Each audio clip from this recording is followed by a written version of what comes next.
Bismillahirrahmanirrahim. Assalamualaikum warahmatullahi wabarakatuh.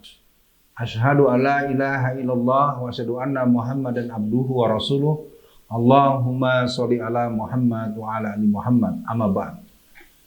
Pada pertemuan kali ini kita akan mencoba membuka lembaran sejarah, merupakan lipatan sejarah, merupakan fakta sejarah dengan judul Watak Licik Partai Komunis Indonesia yang tentu akan diekspresikan oleh para orang-orangnya, para kader-kadernya. Poin-poin ini terinspirasi dari penyampaian Allahyarham guru kita, pimpinan NU pada masanya, yaitu Bapak Kiai Haji Hasyim Muzadi.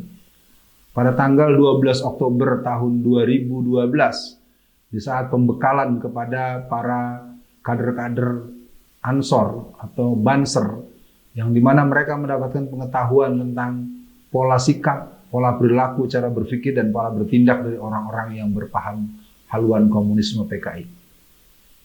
Yang pertama, mereka adalah orang-orang yang terbiasa bersikap sadis, kejam, dan melakukan sesuatu sesuai dengan keselera mereka.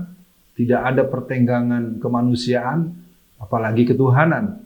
Yang jelas mereka adalah sikap orang-orang yang memang anti kepada Tuhan dan tidak percaya kepada Tuhan, melebihi posisi iblis yang masih meyakini Allah, meyakini Tuhan. Kalau orang-orang komunisme PKI, mereka tidak meyakini itu. Itu yang pertama. Yang kedua, orang-orang PKI itu terbiasa menimpakan kesalahannya kepada orang lain. Dia terbiasa apa yang dia lakukan akan dia lemparkan kepada orang lain, sehingga orang lain yang terkena nama buruknya, yang terkena citra buruknya, lempar batu sembunyi tangan. Ini mungkin kebiasaan-kebiasaan yang ditampilkan dan sekarang menjadi hal yang muncul secara sedemikian rupa. Sikap-sikap yang dimunculkan oleh orang-orang yang berpaham komunisme, berhaluan komunisme, mereka adalah orang-orang yang mempunyai kebiasaan sebagaimana yang kita sebutkan barusan. Mereka biasa melakukan sesuatu yang merusak. Misalnya begini, mereka sendiri yang tukang korupsi tapi teriak-teriak anti korupsi. Mereka sendiri yang berbuat bejat, berbuat jauh dari normalitas, norma-norma sosial. Mereka kemana-mana selalu mengatasnamakan keadilan. Ini bisa kita saksikan dalam perilaku mereka selama 15 tahun belakangan ini. Yang ketiga, watak licik orang-orang komunis ini adalah orang-orang yang suka menghancurkan nama, baik nama perorangan ataupun nama lembaga. Kita ingat betul di tahun 60-an, seorang yang bernama Profesor Dr. Hamka dituduh sebagai plagiator, sebagai orang yang membuat karya ilmiah sebagai bentuk boleh mencuri atau karya orang lain yang disebut-sebut sebagai milik sendiri. Nah, itu terjadi juga kepada pribadi, terjadi juga pada lembaga. Kita bisa memahami bagaimana tokoh-tokoh yang sebetulnya tidak punya kesalahan yang dimaksud, tapi dengan kemampuan dia melakukan manipulasi, agitasi propaganda, mereka berhasil untuk menjebak orang-orang menjadi namanya buruk, keluarganya buruk, dan termasuk lembaga-lembaganya pun bernama jadi buruk.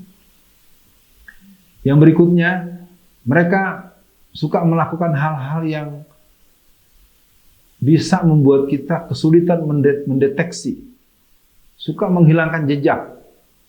Pada tahun 1971, dalam sebuah pembekalan dalam pertemuan di Kementerian Dalam Negeri, disebutkan oleh Menteri Dalam Negeri saat itu, disebut bahwasannya ada 400.000 kader-kader PKI yang telah beralih tempat tinggal, mengganti KTP, mengganti KK, dan itu terjadi cukup banyak. Untuk skala tertentu ada 400.000.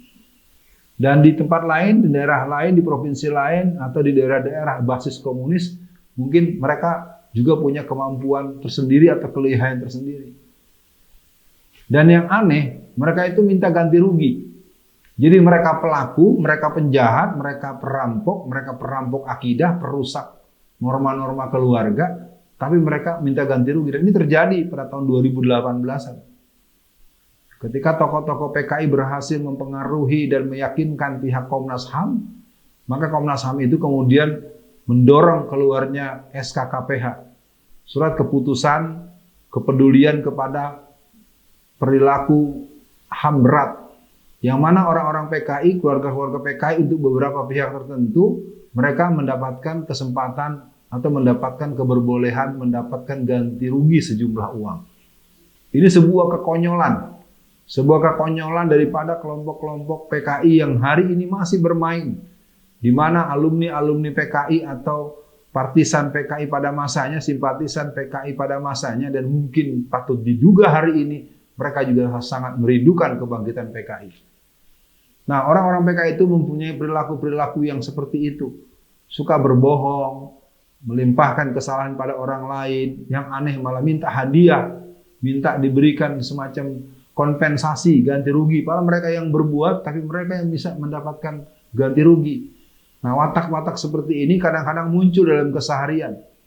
Nah, semoga kita semua mengerti bahwa gerakan PKI, gerakan komunisme PKI sedang berada pada satu kesungguhan mereka untuk menjadi sebuah gerakan yang berbasis ideologi komunis, dan mereka muncul dengan bermacam nama sebelum mereka nanti menjawantah menjadi sebuah nama lembaga dengan lambang palu arit, baik dengan bendera, lagu-lagu, dan atribut-atribut lainnya. Semoga kita waspada. PKI adalah bukan budaya Indonesia.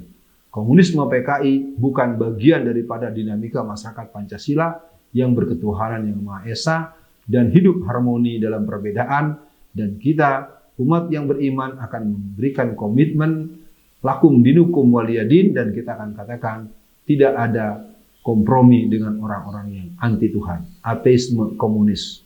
Assalamualaikum warahmatullahi wabarakatuh.